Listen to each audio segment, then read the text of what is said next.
Bienvenue à Jardin sans pépins. Aujourd'hui, les insectes, les mauvaises herbes et les problèmes fréquents.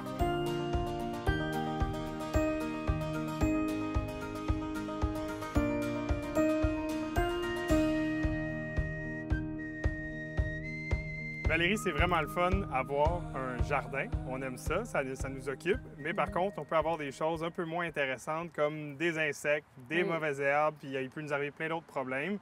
Aujourd'hui, on prend le temps de parler avec toi parce que tu vas avoir quelques conseils pour nous. Si on commence avec les insectes, on ne veut pas tous les chasser parce qu'il y en a qui sont bons, mais il y en a qu'on aimerait peut-être ne pas avoir trop dans nos plants.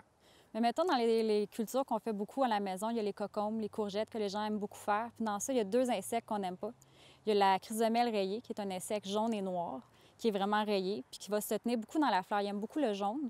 Fait qu'on peut le reconnaître comme ça. Puis sinon, il y a la punaise terne. Mais celle qu'on voit le plus, c'est la punaise de la courge, qui est un peu brun. Puis ces deux-là, ils vont s'accoupler sur le plant, ils vont faire des œufs sur le plant, qu'on va vraiment retrouver en dessous du feuillage. Ça, on peut le faire à la main. Sinon, l'adulte, il peut être tué avec, mettons, un savon biologique comme du Twums, qui est aussi fait avec de la pyrète, qui est un extrait de marguerite, qui n'aime pas beaucoup l'odeur, qui va vraiment les repousser. Fait que ça, c'est un traitement à faire souvent pour pouvoir se débarrasser de cet insecte-là. On veut les repousser parce qu'ils vont finalement tellement dommager le plant, ils vont manger les feuilles. Bien, ils mangent les feuilles, fait qu'on va regarder les dégâts que ça peut faire. Puis dans la fleur, des fois, à cause qu'ils sont tellement dessus, ils vont aussi manger un peu la courgette. Fait que c'est une courgette à moitié mangée, c'est pas mal moins intéressant. C'est moins intéressant de partager son repas avec les insectes. Puis ça peut faire tuer la fleur aussi. Fait que tu veux pas ça, puis c'est ça. Tu veux quand même un bon feuillage pour que ton plant produise bien, donc tu veux limiter ça. Fait que je te dirais que le savon biologique, passer à la main pour les œufs, ça l'aide beaucoup. Ou même mettre un filet jusqu'à ce que tu aies des fleurs, parce que la pollinisation est vraiment importante dans les courges, dans les cocombes. Fait que si vous êtes capable d'investir dans un filet anti-insectes, ça va limiter la chrysomèle au début puis la punaise, fait que la population va être moindre jusqu'à ce que tu aies des fleurs. Fait que ça va vraiment aider. Puis après ça, c'est de faire quelques traitements. Je te dirais que le plant, une fois qu'il est rendu mature, peut-être 2 traitements, quand tu commences à cueillir, va être suffisant. Un autre insecte qu'on entend tout le temps parler, c'est le fameux scarabée japonais. Oui. Lui, c'est quoi tes conseils pour le repousser? Moi, je te dirais, c'est sûr, dans un monde idéal, pas avoir de gazon, ça ferait que tu n'aurais pas, parce que la larve va vraiment se nourrir de la racine du gazon.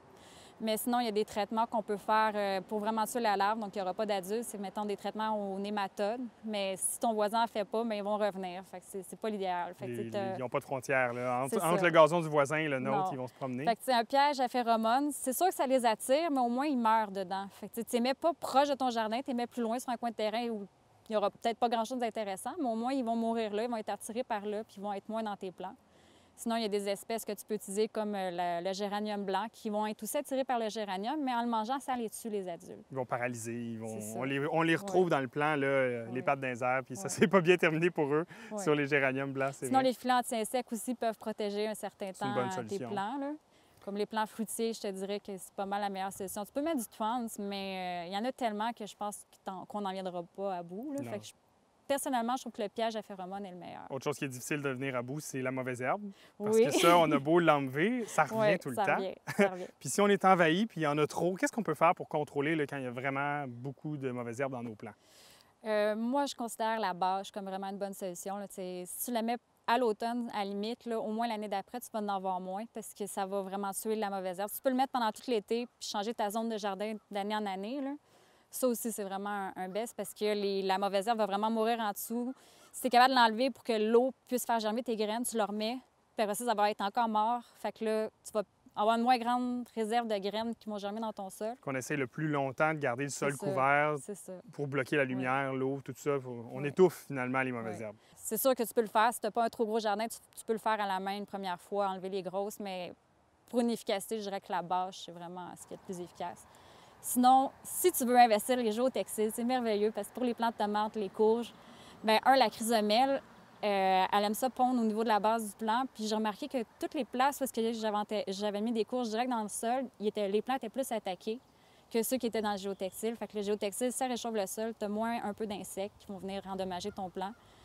Fait que au printemps, mettons, le géotextile réchauffe ton sol, tu peux planter plus tôt, surtout si tu mets une toile par-dessus pour garder la chaleur. Dans le fond, le géotextile, moi, je prends vraiment un tressé pour que l'eau puisse rentrer quand il pleut, puis ça va vraiment limiter le développement de la mauvaise herbe. Fait que tu te fais un trou au niveau du plant, puis c'est ça, comme ça, tu compétitionnes moins avec ta mauvaise herbe.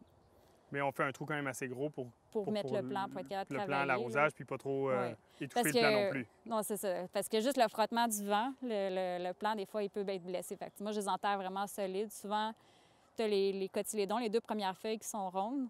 Tu peux enterrer jusqu'à ce niveau-là. Fait que ça te fait une tige solide qui fait plus de racines. Puis après ça, c'est ça, tu as moins de risque que ton plan se promène avec le vent en début de saison, vu qu'il n'y a pas de feuilles. Le vent est plus fort. Et les autres problèmes fréquents, les autres choses à surveiller et qu'on peut intervenir là, dans notre jardin? Je dirais qu'il y en a beaucoup qui me parlent qui n'arrivent pas à avoir des courgettes ou des cocombes. Souvent, c'est parce qu'il y a vraiment une abeille spécifique pour la courge qui fait la pollinisation des courges. Puis, quand c'est la première fois que tu fais ton jardin, l'abeille, la population n'est pas nécessairement proche. Fait que, si tu en fais chaque année, à un moment donné, les abeilles, tu vas en avoir qui vont être là. Mais si tu vois que ton fruit irratisse au bout, c'est vraiment un problème de pollinisation, puis il pourrit après.